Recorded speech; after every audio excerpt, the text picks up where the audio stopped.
కొంతమంది బాధితులు అయితే అర్జీలు సమర్పించడానికి వచ్చారు. ఆ తరుణంలో కొంతమంది కలువాయి మండలానికి సంబంధించిన గ్రామం కూడా అదేను. ఆ గ్రామంలో ఎస్సీ కుటుంబాలు కొన్ని అయితే ఉన్నాయి. వాళ్ళకి 2022లో కలెక్టర్ గారు 65 మందికి వికలాంగుల కోటా కింద వాళ్ళకి కొన్ని ఇంటి స్థలాలు అయితే ఇచ్చారు. 5 సెంట్లు, ఒక మనిషికి 5 సెంట్లు లెక్కన ఇచ్చారు. అవి మధ్యకాలంలో వాళ్ళని పట్టించుకోలేదు, వాళ్ళు మళ్ళీ ఇవ్వలేదు. మళ్ళీ రీసెంట్గా కలెక్టర్ గారికి వాళ్ళు అర్జీ ఇవ్వడంతో వాళ్ళు ఇప్పుడు ప్రస్తుతం 65 మందికి ప్లాట్స్ ఇవ్వమని ఆ తహసీల్దార్ గారు ఈ మధ్యకాలంలో వాళ్ళు ఎన్నిసార్లు పోయినా కానీ వాళ్ళని పట్టించుకోవడం లేదు. కలువాయి తహసీల్దారు, ఆయన పేరు కృష్ణారెడ్డి గారంట. ఆయన వీళ్ళ సమస్యలు అయితే పట్టించుకోకుండా తిప్పుతూ ఉండరు. కలువాయి మండలం కలువాయి గ్రామానికి చెందిన వికలాంగులని మాకు ఇంటి స్థలాల కోసం మేము స్థలాలు ఏర్పరచమని కలెక్టర్ గారిని ఆదేశించాక కలెక్టర్ గారు వచ్చేసి ఎంఆర్ఓ గారికి ఇన్ఫామ్ చేశారు. ఎంఆర్ఓ గారు స్థలాలు మొత్తం రెడీ చేసి హద్దులు చూపించి అన్నీ చేశారు. ఇప్పటికీ 1.5 నెల అట్లా అయింది. ఇప్పటికీ కూడా అనుకోలేదు కలువాయి ఎంఆర్ఓ గారు, కేవి కృష్ణారెడ్డి గారు ఇప్పటికీ కూడా అనుకోలేదు. కానీ ఏంటంటే మేము వెళ్ళినప్పుడల్లా మేము చేస్తామయ్యా, ఎక్కడికి వెళ్తాము, 4 రోజుల్లో చేసేస్తాము అని చెప్పి ఇట్లా సాగులు చెప్తూ ఉన్నాడు. సరే ఎందుకయ్యా వచ్చారు అని చెప్పి ఒకసారి పోయినప్పుడు అట్లా మాట్లాడతారు. ప్రతిదీ కూడా మమ్మల్ని నిర్లక్ష్యం చేస్తున్నారు కలువాయి ఎంఆర్ఓ గారు. మాకు న్యాయం చేయమని మేము ఇక్కడికి ఆర్డీఓ దగ్గరికి వచ్చాము. కాబట్టి మాకు తగిన న్యాయం చేయాలని కోరుకుంటున్నాము. నా పేరు వచ్చి రేవూరి శ్రీనివాసులు, కలువాయి మండల వికలాంగుల హక్కుల పోరాట సమితి అధ్యక్షుడిని.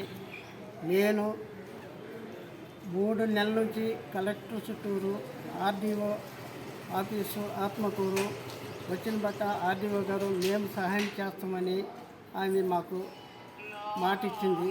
అప్పటి నుండి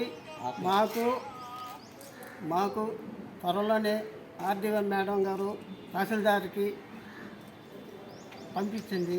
అప్పటి నుంచి మా పనులు కొన్ని సాగుతున్నాయి. తర్వాత కలెక్టరు, మన జిల్లా కలెక్టర్ గారు వచ్చి కలువాయికి మాకు కొంచెం చెట్లు ఉన్నాయి సార్, మేము ఆ చెట్లు నరికేలేక ఉన్నాం సార్ అంటే కలెక్టర్ గారు ఎంఆర్ఓ గారికి చెప్పి 11 గంటల సేపు జేసీబీతో సహాయం చేశారు.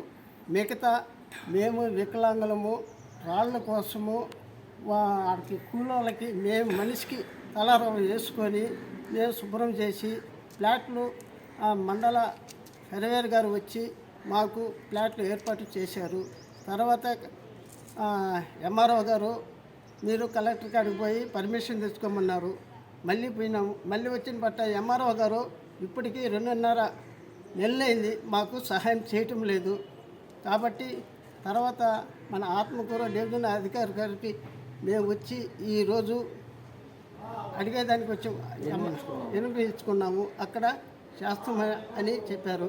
కానీ ఇట్లా దాదాపు 27 సంవత్సరాల నుంచి మా వికలాంగుల అసోసియేషన్ని బాధ పెడుతున్నారు. ఆఫీసు దగ్గర పోతే మీరు ఎందుకు వికలాంగులు రావటం అనుకుంటాం సార్, అది ఒక అధికార పద్ధతేనా మీరు చెప్పండి సార్.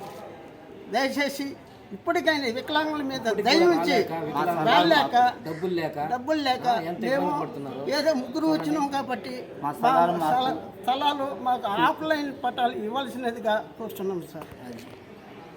ఇప్పటికి 4-5 సార్లు పోయి అని చెప్పినా కానీ వాళ్ళు కసురుకొని మీకు ఇక్కడ ఏం పని, మేము చెప్పినప్పుడే చేయాలా, మీరు రావాలా, అంతేగాని మమ్మల్ని ఊరికి క్వశ్చన్ చేయకూడదనే విధంగా కూడా ఆయన భయపెడుతున్నట్టుగా మాట్లాడుతున్నట్టు తెలుస్తుంది. వాళ్ళు ఈ విధంగా చెప్పారు స్థానికులు. అందుకని వాళ్ళు ఈరోజు ఆర్డీఓ గారి దగ్గరికి తెలుపుకోవడానికి ఇప్పుడు వచ్చారు. వాళ్ళకి ఆర్డీఓ గారన్నా కొంచెం న్యాయం చేస్తారని వాళ్ళు ఆశిస్తున్నారు.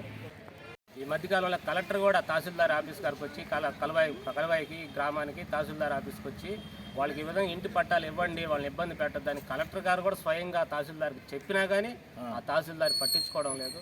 తహసీల్దార్ గారు ఈ విధంగా ప్రజల్ని తిప్పుకోవడం మంచి పద్ధతి కాదు అని వాళ్ళు వాపోతున్నారు ఆర్డీఓ గారి ముందు.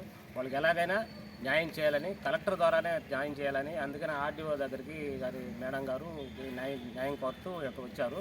చూద్దాం అధికారులు, తహసీల్దార్ గారు ఈ విషయం మీద ఎలా స్పందించి వాళ్ళకి ఏ విధంగా న్యాయం చేస్తారో వేచి చూద్దాం. చూస్తూనే ఉండండి 9 టీవీ. మరిన్ని వార్తల కోసం 9 టీవీని సబ్స్క్రైబ్ చేసుకోండి. Thank you.